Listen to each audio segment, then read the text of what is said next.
Hello everyone, this is Jason with Modeling Pros, and I'm going to try to make a little shorter video today. What I've been wanting to do is, with this P-40 that I'm building, I'm wanting to do a step-by-step video build.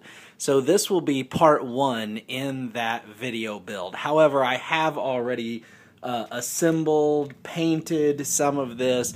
So what I want to do is just kind of take you through what I'm doing. This is the 1/48 scale P-40 Warhawk. I think I can bring that down so you can see it. Manufactured by Trumpeter.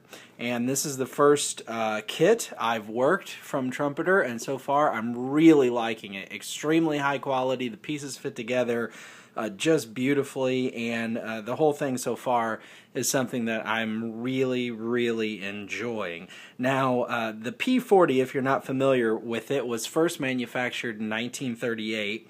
It was one of the more widely used fighter planes during World War II among all of the Allied nations. It was flown by the British Royal Air Force in campaigns in Northern Africa, in the deserts in 1941, and if you look at this paint scheme on this box, that's the paint scheme that you're looking at, the RAF paint scheme. I actually have already worked a P-40 in 1/48 scale not too long ago that was manufactured by a different company, and the paint scheme that I went with on that was actually the AVG, the All Volunteer Group. Prior to the U.S. entry into World War II, the Japanese were bombing China, and U.S. air crew and airmen were allowed to resign their commissions with the U.S. and go to China and fly for China under Claire Chennault against the Japanese bombers. And it was P-40s that they were using, and those were painted a camouflage. They had the Chinese markings on them, and those are the ones that you see with the shark mouth, kind of like this has here with the RAF version. I'm actually not going to paint it the RAF version. I'm not going to paint it the AVG China version either. What I'm going to go with, I'm going to see if you can see this here, is this this U.S. marking here, or something very similar to that, with the olive drab top of the fuselage and a neutral gray on the underside of it. And what I'm going to be aiming for, I've got some research I need to do to figure out exactly what it would have looked like, but I'm going to be aiming for the same paint scheme that was on the P-40s at Pearl Harbor. When the Japanese bombed Pearl Harbor, there were P-40s on the ground.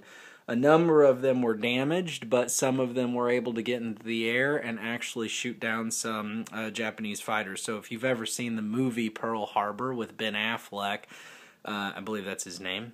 Anyway, if you've ever seen that movie, the plane that he is flying during the Pearl Harbor bombing is a P-40. So let me just show you what's inside here. When I take this away, we have, of course, our instruction sheet.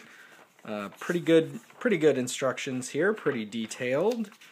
As always, near the back we have our different paint scheme options along with decal placement charts. And again, I'm going to go with this olive drab and neutral gray paint scheme with the U.S. markings on it.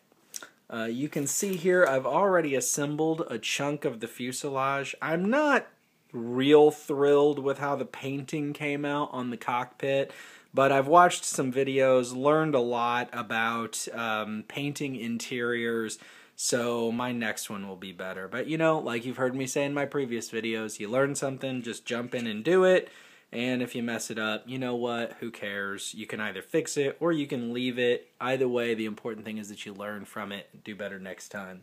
So you can see here I've got this part of the fuselage assembled with the cockpit already in it. I've begun putting together the wings. These would be the bottoms of the wings. You can see it's got some photo etch here, which I just noticed I've got some really bad fingerprints on. I'm going to have to clean off. I think this might be my first work with photo etch. Maybe I've done it once before, but anyway, that's interesting.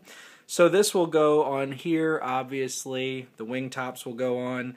The guns are all painted, but they're in the basement. I don't have them up here right now. They'll be mounted in there. And what I'm going to do in the next video is just kind of take you step by step on how I got to the point where I am right now and talk about what I'm going to do next. So I hope you'll follow along with me as I construct this, this kit, and I hope you'll enjoy the process as I enjoy doing it. Thanks for watching, and I'll see you again soon. Bye.